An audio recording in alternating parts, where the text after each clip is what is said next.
Okay. The Region 7 meeting of Alcoholics Anonymous will be held in Tyler at the Holiday Inn from 3 to 5 p.m. Saturday. All alcoholics are invited to attend. We won't tell their names. We know it's anonymous. Blah, blah, blah. That's all they want. They just want an article. So, and I was prepared to do an article, but I went to this little shopping center, this little office in the shopping center. I walked in the door, and this sort of what's the word? Just smoke bellows out. And he's sitting at this old industrial-looking desk, this guy named Reynolds Denton. And Reynolds Denton was an interesting looking dude. I thought he was old. He was probably about 40 years old. I was maybe 22. He was about 6'2", 6'3", weighed about 150 pounds. He had short, real kind of cropped off hair, bushy on top, kind of salt and pepper. And on the side of his head there was a really pretty nice scar. So I'm sitting down here and he's giving me all this facts about this meeting and find out. You know when somebody has like a blue nose, or an eye that's blown out or something like that, you can't help but look at it. I don't care if you can try your best. You're going to look at that darn blue nose or that eye that got blown out. It's just human nature. So he's got this big scar. He finally stops and goes, oh, go ahead and ask the question. What's the obvious question?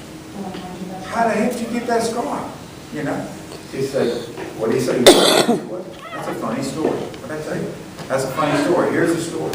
He was drunk in a bar in Gladewater, Texas, and he took a liking to this woman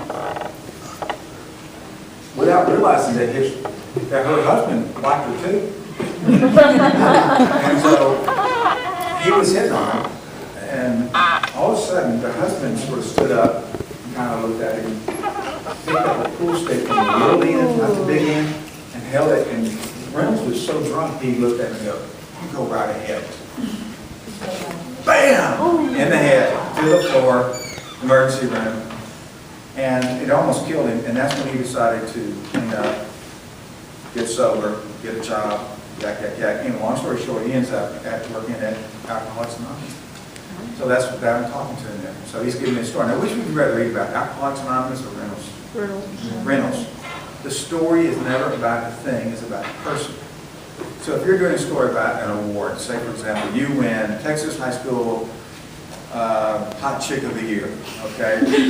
It's not the award, it's about her, okay? What is her journey? That's the story. How did you get here from there? That's a question I always ask me. How did you get here from there? Okay? So he's telling me his story, okay? It works. But what happened next is the phone rings. And he's on the phone and he's like, okay, yeah, sure, I'll be there. Give me 20 minutes, I got to get rid of this reporter who's talking about me. And he hangs the phone up and he goes, and he's smoking. This is back when guys knew how to smoke a cigarette. Got one going to both hands. He finally says something. I got to go to the door and get this guy. So, sure enough, I said, well, I got nothing to do. Mind if I just trail along? Nah, come on, get the car. So we get in his old car, which I'm not smoking, he's smoking, going back.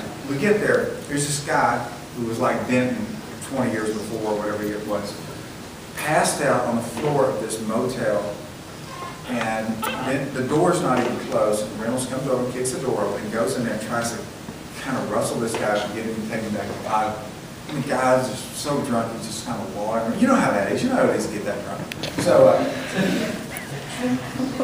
Remember last night? So anyway, finally Reynolds goes, well, I didn't want to do this, but I'm going to. On the way there, we got a quart of buttermilk. Okay? And I'm thinking, what's the buttermilk thing? So anyway, we get there.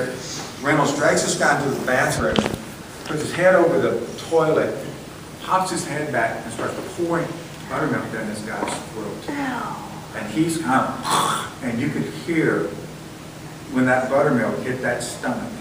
It was just like Mount Vesuvius. All right? Did you see the movie The Exorcist? No. It's like that. I mean, he started choking and spitting and coughing, and then all of a sudden, it was just like an opera crescendo. Oh my gosh. So finally the guy, threw up the stuff he ate as a child and put him in his car and drove back. And I had a real story. And when I got back, my editor was real pissed off at me.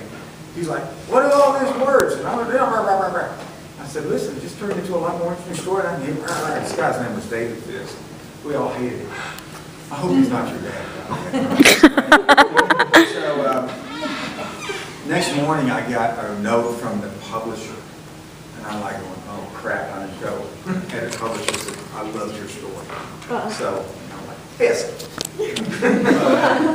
But the point is, ask the obvious question and go along.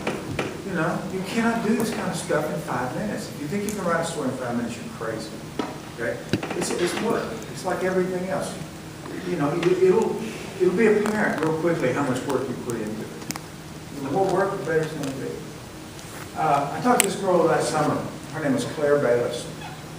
And we were doing one of those sort of go around the classroom and what do you do and what do you do and what do you do. And the question I had for each of these kids was, what's the one thing you've done lately that's really, really interesting? What's the most interesting thing you've done lately? And this one girl said, I went on a mission trip to Mexico.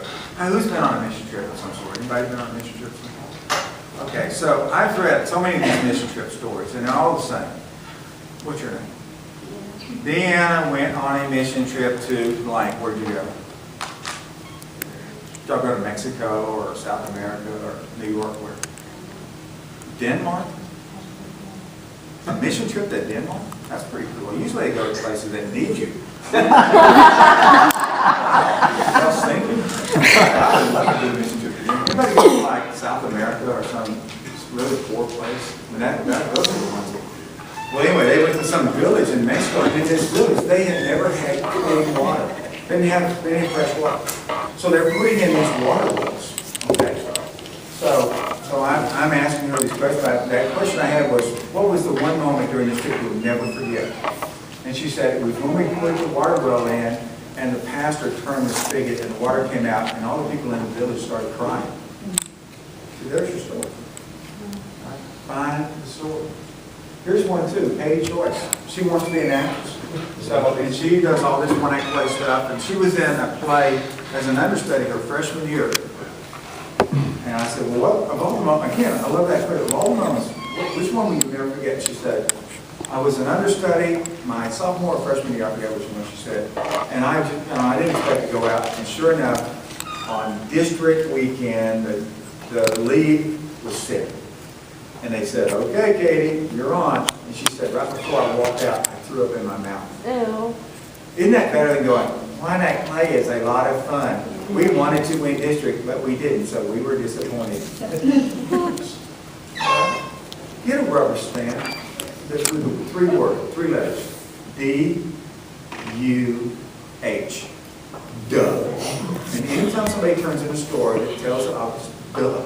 Okay? You will use it a lot. 5, 2, or 3. You'll wear one out. Okay? No, duh.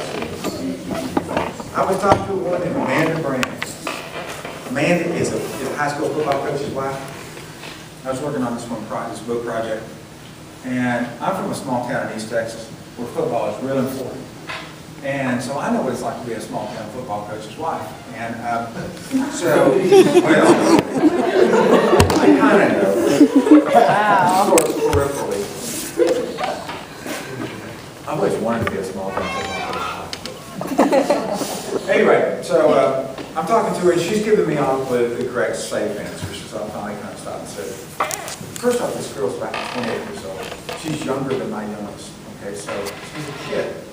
And her husband is 27 years old. He's the head football coach, but it's in such a small school. That's how football coaches get their start. A little bit of nowhere town. So she's out in the middle of nowhere. And I said, what's it really? I said, you're giving me all, I know all this stuff. She said, just answer this one. What's it really like? She said, I'm going to tell you a story, but you can't use it all. I said, okay, deal. She said, last year I had a baby on a Thursday during football season. And got out of the hospital around noon on Friday. I went to the school and picked up some stuff that my husband needed. It was an away game. Drove 100 miles with some friends to a game. And a brand new baby. Baby's not barely a day old. 100 miles back. That's what it's like to be a high school football coach's wife. What's the obvious question? What's the next question? I drove 100 miles with a 1-day-old baby and 100 miles back. What's the obvious question? Why in the hell would you do this? You know what she said? She said, this is the part I don't want you to use. She said, if I hadn't been at the game, they'd talk about it in church on Sunday morning. That's pressure, isn't it? Yeah. For the one day obey. Thank you, Amanda. Thank you. That's all I need. Megan White. Okay. I was interviewed for something not too long ago. Some South Carolina newspaper did a story about me because I was going to do a keynote there. And they wanted, all the questions were stupid questions. And again, I think one of the questions was, what is your advice for young people? I'm like, I don't, quit eating so many donuts. I don't know that. I said, oh, tell me about it. Try not to kill each other. Whatever. Nobody cares what my advice is. I said, ask me a question